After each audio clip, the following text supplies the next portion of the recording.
വീണ്ടും വാർത്തയിലേക്ക്. രാഷ്ട്രവിരുദ്ധ ലക്ഷ്യങ്ങളുള്ള പാർട്ടിയുടെ കൊച്ചി സംഗമ ആഹ്വാനത്തിൽ വിവരങ്ങൾ ശേഖരിച്ച് രഹസ്യാന്വേഷണ വിഭാഗങ്ങൾ സന്ദേശം പ്രചരിപ്പിച്ച ടെലിഗ്രാം അക്കൗണ്ടുകൾ കണ്ടെത്തി. സംഭവത്തിൽ ഇന്റലിജൻസ് ADGPക്ക് Kochi city special branch report കൈമാറി. CJP സംഗമം ഇന്നലെ കൊച്ചിയിൽ നടക്കുമെന്ന് അറിയിച്ചിരുന്നെങ്കിലും ഇതിന് ആരും എത്തിയിരുന്നില്ല.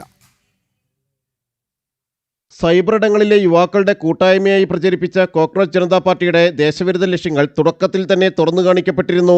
CJPയുടെ ദക്ഷിണേന്ത്യൻ സംഗമം എന്ന ആഹ്വാനത്തിൽ ഇന്നലെ ഉച്ചയ്ക്ക് 3-ന് എറണാകുളം മറൈൻ ഡ്രൈവിൽ ഒത്തുചേരാനാണ് ടെലിഗ്രാം ഗ്രൂപ്പുകളിലൂടെ ആഹ്വാനം ചെയ്തതെങ്കിലും ആരും എത്താതിരുന്നതിനാൽ കൂട്ടായ്മ നടന്നിരുന്നില്ല.